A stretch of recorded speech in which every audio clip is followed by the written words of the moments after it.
Hey YouTube, welcome to another one.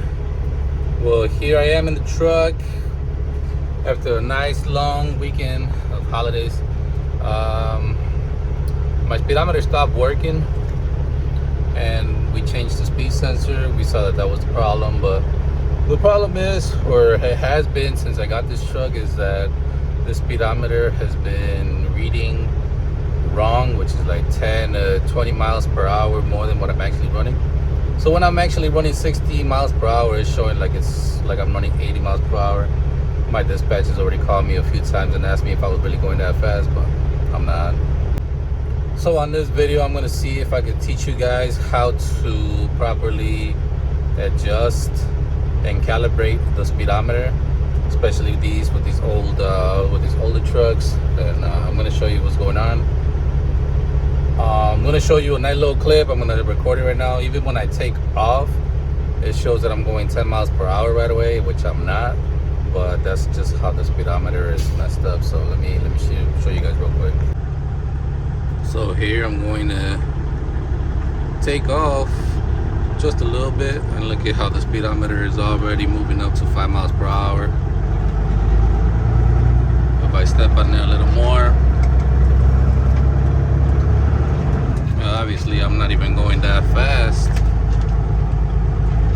I'm going maybe 4 or 5 miles per hour at the most right now, and it's showing that it's 10. So the faster I go, the higher the speed is showing. Okay, so like I said, I'm gonna show you guys how to. Hopefully it works, but this is how I saw it. Now this is going to involve a little bit of math, because there is a formula on how to do all this stuff, because you need to know the height of your tire, the rear ends that you're driving, because you got to find. Because with that, you got to figure out how many pulses per mile your tire rotates, and it's a bunch of difficult stuff. I am going to show you a chart of where I found this stuff, and well, let's get started. Well, first of all, you want to check the back of your speedometer, and in the back you will find that little box. Has switches, and right here is showing you where the default settings are at, but the default settings aren't helping. So the on switches are supposed to be up, off switches are down. That's how I have them right now. They're not on the, obviously mine are not on the default, because I was trying to mess with it as of like 3-4 days ago, but then I finally found all the information which could possibly work. I'm gonna change them now. So let me show you the formula.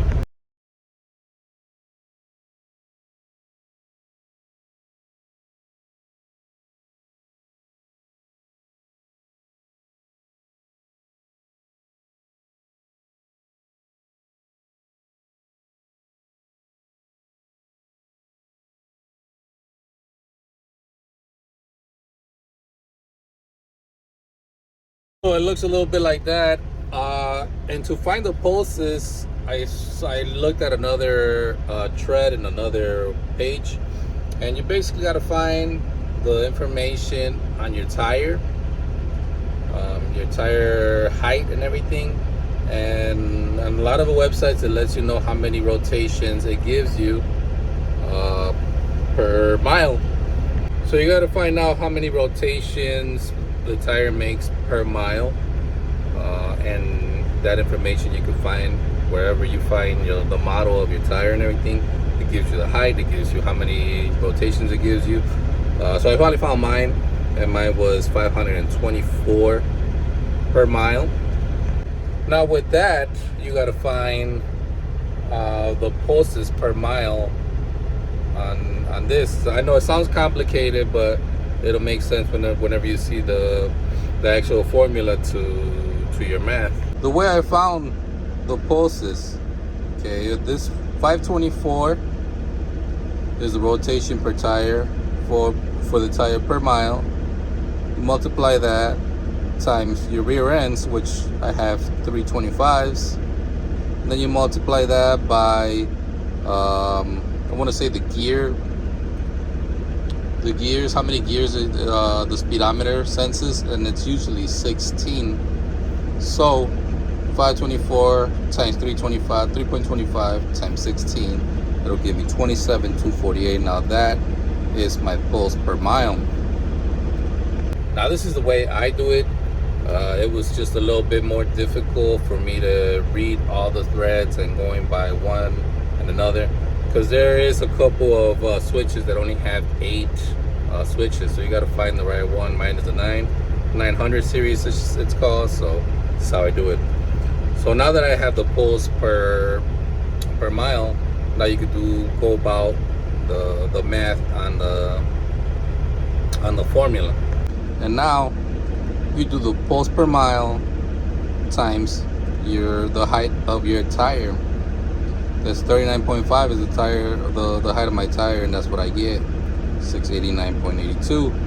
Now you get that answer, okay? Then you multiply that with your rears, which is, again, mine, it varies with everybody. So mine is 3.25. It gives me my answer. Now that answer, again, you multiply it times the 16. That's what I said, the 16, the speed sensor that catches the gears, which is also, it's a lot of 16 teeth on that gear, or on that spindle, as I should say, and it gives me a total of 35,870.78. And now on the formula, it does say to calculate the calibration, you have to divide your answer to 120. I don't know where they get the 120 from, but that's what I did. Okay, so that's what I did. That's my answer, 298.92. Now you got to round it out to the nearest number, which is 299. Now you get your answer, 299, 250, whatever you guys get. You go on that chart, you look for your number, and it's going to tell you what switches to turn on, and then well, obviously the rest of the switches are off, and that should hopefully put your calibration to the nearest or as close as possible as you want to. Let's hope that's my case. Let's go ahead and try it. So for my number, for 299, for mine, I have to put on 3, 5, 7, 8, and 10. So these are the only switches that are supposed to be on the back of this box. Let's give it a try. And there you have it. I put 3, 5, 7, 8, and 10 on the on position. Everything else should be off. Here we go. 11 miles per hour. And I mean, it's off by like 3 miles per hour, but I'll take that over 20. Obviously you can tweak it a little bit. Okay, I'm at a steady speed. It says 20 there, but it says 17 up here. Sorry, I stopped. But it says 20 and it says 17 up there. So it's only out by like 2 miles per hour. That's not bad. There you guys have it. It did work. I was having a little doubt of my math and everything, but it does work. Like I said, it's only like 3 miles per hour over from what my GPS says, but I'll take that. Like I said, it used to be showing 20 miles per hour as soon as I would take off. At whatever speed I was, it was still showing 20 over the limit that I was actually driving. So 3-4 miles, I'll take that. I'll try to make a different little math and see if that'll help it out. But for now, that's my settings for my switches. And remember guys, this is only for the 900 series, which is the one that has 10 switches. There are other speedometers that only have 8, or there's some that have 2 different switch packs. You guys got to figure out or look it up. I'm not sure. This is what my truck has, and this is what I was worried about. So this is what I'm teaching you guys. This goes for, I want to say, a lot of Peterbilts at Kenworth around 2001 to 2007 speedometers. I'm not sure. Don't quote me on that, but if you guys know a different way to do it, you guys could always comment and let me know. This is just the way that I found out, the way that worked for me. This is my knowledge to you guys, to show you guys in case your speedometer is reading a little different. And it's always different because of the tires that you put. So every time you switch the tires, if it's a different height, it's going to read a little bit different. But at least you know how to do the formula now. Also, if you change your differentials, your rear ends as well, if you get them bigger, you get them smaller, that's going to change the speedometer as well. So you got to recalibrate all that. So that comes with all that aspect. I did not know about that until, like I said, I started researching everything, and then I finally got it right. I tried doing the math as default as it was on that on the picture that I showed you guys, and it did not work at all. It was still all sorts of messed up.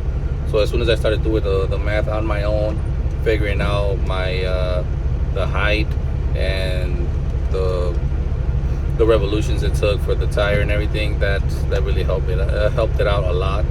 Like I said, it's only off by a few miles per hour. So, but I don't know which one is wrong. It's either the GPS or the truck. So we go by there. So, well, hopefully you guys liked the video. Hopefully it was a little useful to whoever was having problems with the speedometer. Give it a nice little thumbs up if you liked the video. Comment on the video. Let me know if you liked it. Let me know if you have a different way of calibrating it. If you guys want to see something different as well, let me know on the comment section. I'm always there. If you guys want to follow me as well on my social media, I do have a Instagram and a TikTok. I will put it down in the description, but you guys can follow me there. I'm also there. If you guys have any questions, I'm always active. But yeah, guys, thank you for watching, and let's keep moving forward, and may God bless you all. Thank you.